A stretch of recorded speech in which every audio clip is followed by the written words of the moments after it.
Baik, sebelumnya terimalah salam dari saya. Assalamualaikum warahmatullahi wabarakatuh. Salam sejahtera bagi kita semua. Shalom, Om Swastiastu, Namo Buddhaya. Perkenalkan, sebelumnya nama saya Peter Maulana Mandalahi dari Fakultas Ekonomi, jurusan Manajemen Bisnis. Pada kesempatan kali ini saya akan mempresentasikan yaitu materi tentang yang atau berjudulkan ragam bahasa. Yang pertama, apa itu ragam bahasa? Menurut Universal, ragam bahasa adalah bentuk bahasa yang bervariasi menurut konteks pemakaian. Ragam bahasa tidak berfungsi sebagai atribut tentang seorang pembicara yang kompeten. Biasanya menguasai berbagai-bagai jenis ragam bahasa dan mampu menyesuaikan ragam yang dipakai dengan situasi dan tujuan berbahasa.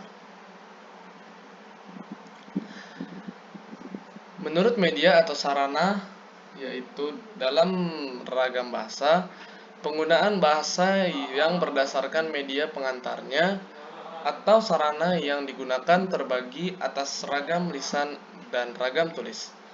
Perbedaan antara ragam lisan dan ragam tulis dapat dilihat dari peristiwa berbahasa. Jika kita berbahasa lisan, orang yang diajak berbicara berhadapan dengan orang yang mengajak bicara. Dengan demikian, bahasa lisan dapat diperjelas dengan gerak tangan, anggukan kepala, atau ekspresi wajah. Selain itu, kejelasan bahasa lisan dapat dibantu dengan intonasi, tinggi rendahnya nada ucapan, tekanan kata, dan lafal.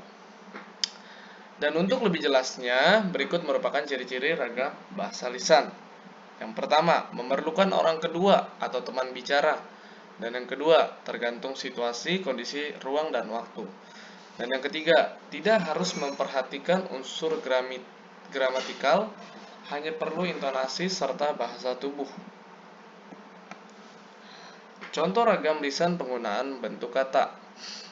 Nia sedang membaca surat kabar. Ari mau nulis surat. Tapi kau tak boleh nolak lamaran itu. Seperti itu contoh dari ragam lisan. Lalu berikut merupakan ciri-ciri ragam bahasa tulis. Tidak memerlukan orang kedua atau teman bicara. Bersifat objektif, tidak tergantung kondisi, situasi, dan ruang serta waktu. Dan yang keempat, mengemban konsep makna yang jelas. Dan yang kelima, harus memperhatikan unsur gramatikal. Lalu, selanjutnya, ketentuan-ketentuan ragam tulis. Apa saja ketentuan-ketentuannya itu? Yaitu yang pertama, terdapat memakai ejaan resmi. Dan yang kedua, menghindari unsur kedaerahan. Dan yang ketiga, memakai fungsi gramatikal secara eksplisit.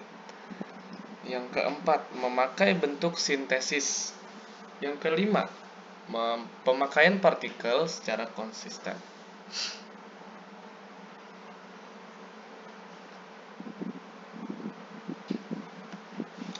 Ragam bahasa tulis juga memiliki kelebihan dan kelemahan tersendiri. Apa itu kelebihan dan kelemahannya? Yang pertama, kelebihannya dulu.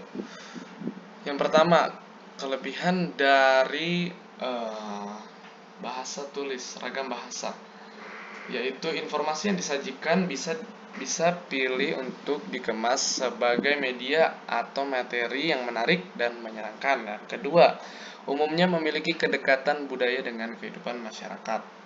Dan yang ketiga, sebagai sarana untuk memperkaya kosakata. Dan yang terakhir, dapat digunakan untuk menyampaikan maksud, membeberkan informasi, atau mengungkap unsur-unsur emosi sehingga mampu mencanggihkan wawasan pembaca. Lalu kelemahan tersendiri, yang pertama, sebagai alat atau sarana yang memperjelas pengertian seperti bahasa lisan tidak ada akibatnya. Bahasa tulisan harus disusun lebih sempurna. Dan yang kedua, tidak mampu menyajikan berita secara lugas, jernih dan jujur jika harus mengikuti kaidah-kaidah bahasa yang dianggap cenderung miskin, daya pikat, dan nilai jual. Dan lalu yang terakhir, yang tidak ada dalam bahasa tulisan tidak dapat diperjelas atau ditolong.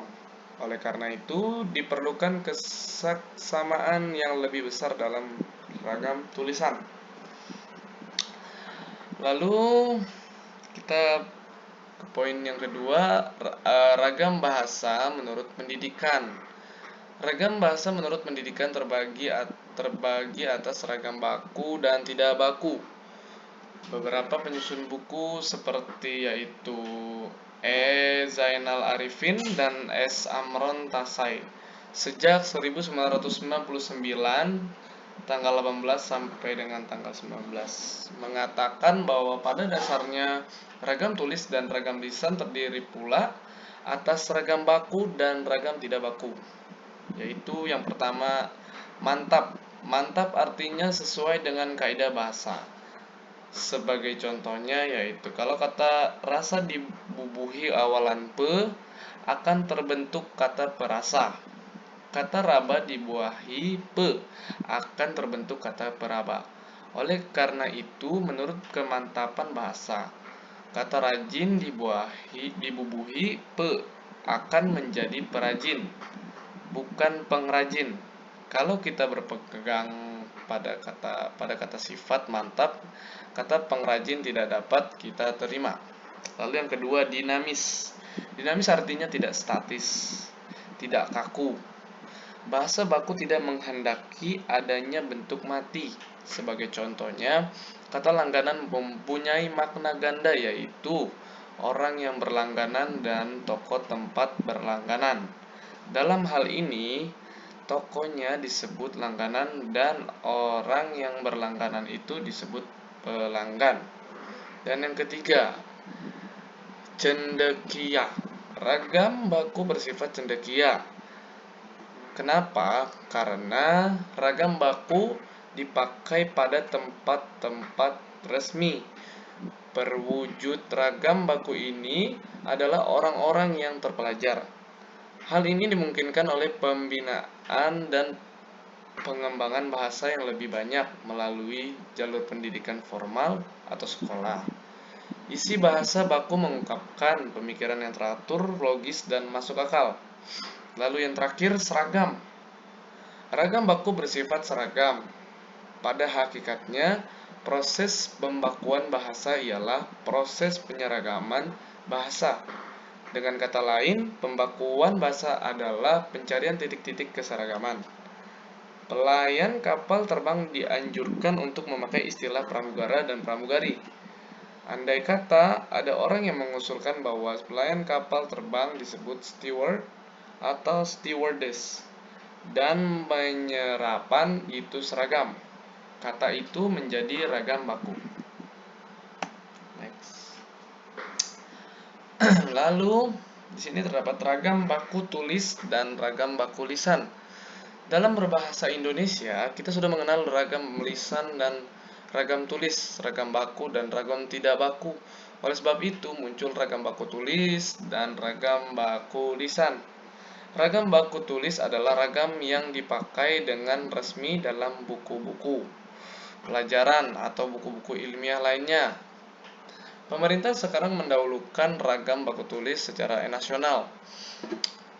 Usaha itu dilakukan dengan menerbitkan masalah ejaan bahasa Indonesia yang tercantum dalam buku pedoman umum ejaan bahasa Indonesia atau PUEBI.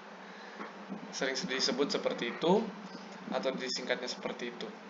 Dalam masalah ragam baku lisan, ukuran dan nilai ragam baku lisan ini bergantung pada besar atau kecilnya ragam daerah yang terdengar dalam ucapan. Seseorang yang dikatakan berbahasa lisan yang baku kalau dalam pembicaraannya tidak terlalu menonjol pengaruh logat atau dialek daerahnya. Ragam bahasa standar, semi-standar, dan non-standar.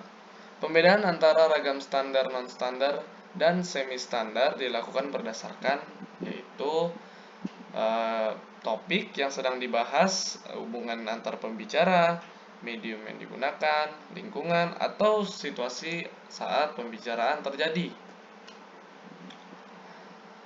Ciri yang membedakan antara ragam standar dan semi standar dan non standar adalah sebagai berikut, yaitu penggunaan kata sapaan dan kata ganti, penggunaan kata tertentu, penggunaan imbuhan, penggunaan kata sambung atau konjungsi, dan penggunaan fungsi yang lengkap.